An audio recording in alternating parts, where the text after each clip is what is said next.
In Acts 18:21 it says, "Moreover, thou shalt provide out of all the people able men, such as fear God, men of truth, hating covetousness, and place such over them." And that's Exodus 18 verse 21. And then in Acts chapter 15 verse 20 it says, "But that we write unto them that they abstain from pollutions of idols, and from fornications, and from things strangled, and from blood." So, out of all the things that could have been said in Acts chapter 15, verse 20, the only thing they actually command is those four things. Now, we know from the scriptures that there is going to be men who will be false teachers who want to rule over the believers. And we know that they capture the language that is given by God, and then they twist it and they make it mean whatever they want. That's actually the way that you control a people. And this has been known for a long time, which makes sense because your body, the way that they view our bodies is as machines. So they try to put in the information that will make that machine do whatever they want it to.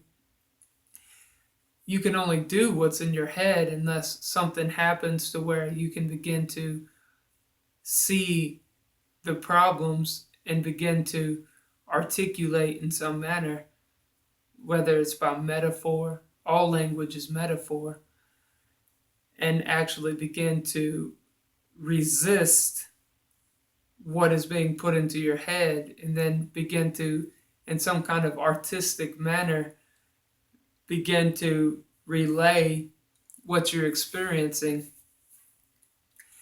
And so, whenever you do come to the knowledge that language is being used against you, what will happen is the authorities will turn against you. And you'll learn this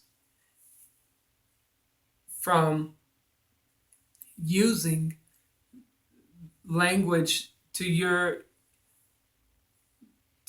advantage, as wondering why things aren't equal.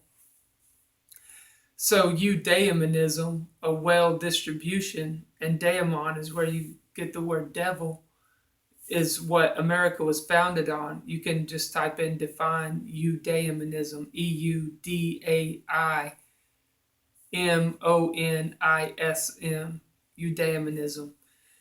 So that's the idea of distributing fortunes, and that's what daemon means, or devil. And the way that these fortunes are distributed can be either through nepotism, which is where positions are given to family or friends and favored ones. And you might have heard that called before the good old boy network. And what they do is they give you the chip at the bargaining table, and everyone else fights for a chip at the bargaining table so that they can just try to make enough money for their family. Now, a lot of people have never heard of social class stratification, and a lot of people don't even understand that there is a social class because school has never taught them that. And the way that the social class gets invented is it starts off like in Genesis chapter 6, where it speaks of the giants, which actually means tyrants. So it begins with a monarchy, and the way that they come to power is by warlording, or they just fight and they steal and they overpower, and that's how a monarchy starts. And any monarchy, and pay attention to that word arche in there, because that means a first or a beginning. And that's an important word if you know in the scripture when it says like chief seats or chief of the synagogue, or whoever is greatest will serve, whoever's chief will minister. So that those words are sometimes arche, and it means first in position. So a monarch means like one ruler, and an oligarch means a team of rulers or more than one ruler. So all monarchies have always been oligarchies because not one person could ever rule. Someone would always kill them. So they've always had nobles and wise men. So the idea of an idol has always been to make money for the priest class, which would be the aristocrats, because the magus, the wise men, would be the aristocrats, which are the learned men, the philosophers.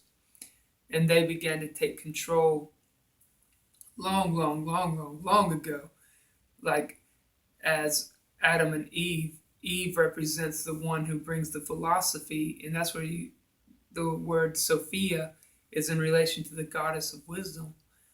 And that's how it became the alma mater, which is the female instructor. And that's a picture of the female who's on the seven-headed beast system as they became wise in their own eyes or wise in their own conceits. Adam and Eve did.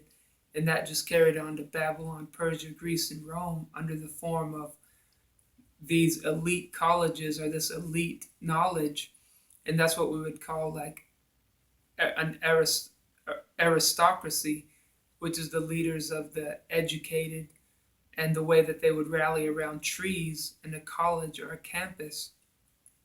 And that's why college and campus and some of these words relate to trees and assemblies the same way that they weren't supposed to eat of the tree of the knowledge of good and evil.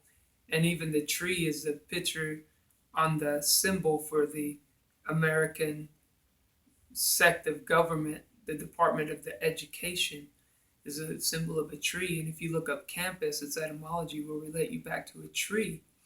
And then college actually comes from a Latin word, something like collegiate, and it has the idea of an assembly.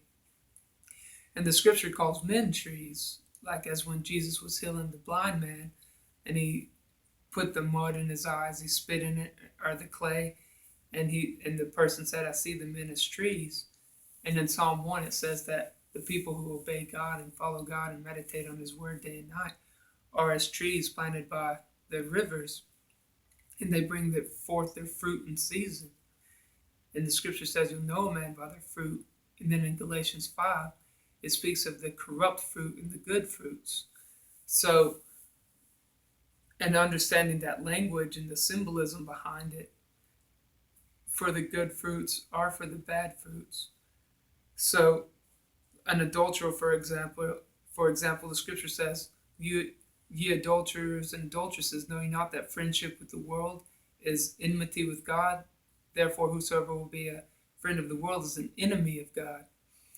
And we know from Psalm 2 that these councils of these magus, or these magistrates, are these wise men, are these college graduates who have accumulated flattering titles and have become skilled in the art of logic, rhetoric, and grammar, which is their unholy trinity.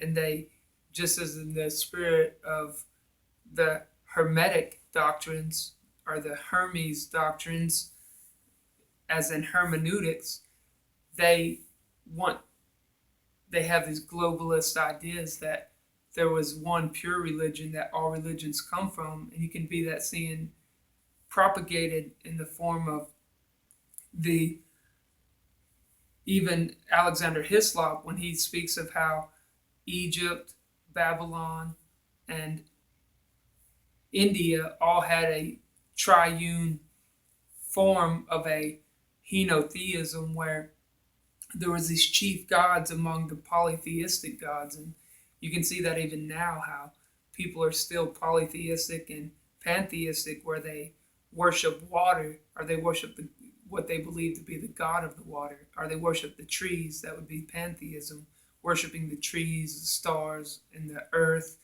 But if you add a god to each one of those, that's polytheism, because that means many gods. So there would be a god of the trees, a god of the earth, rather than just worshiping the substance itself as God. And then if you include Charles Darwin in that, they believe that these religions just evolved. So they believe it evolved from pantheism to polytheism to transcendence, and they believe that. So the Hebrew God Yahweh, they believe, is just a result of thousands of years of paganism, and then they transcended it and said there was a God of everything, which that is not the way the scriptures speak of God. And it's so important just to have an understanding of the deceit and the language that's been captured and is being used in this warfare of control between the aristocrats and the monarchs and the oligarchs and all of these conventions and agendas and these synods and these people who get together in these community centers, and whether it be government, business, church, or school, college, school, or just regular working class school, or private school, and understanding the demographics of the people who are going to become ruling class from the people who are going to become the ones who serve. So pretending that there isn't a social class undermines the whole system, and it really shows that the real depravity of our school system, that they don't even teach social class, and they don't teach religion, and they don't teach sex. Those are the three taboos of schools that they don't teach: the differences between male and female. They don't teach all of the religions and social class. The rule, the ruling class that rules the poor people. So, and then people just watch football and movies and play video games, and they think that they're free. So, which shows a complete disregard for reality.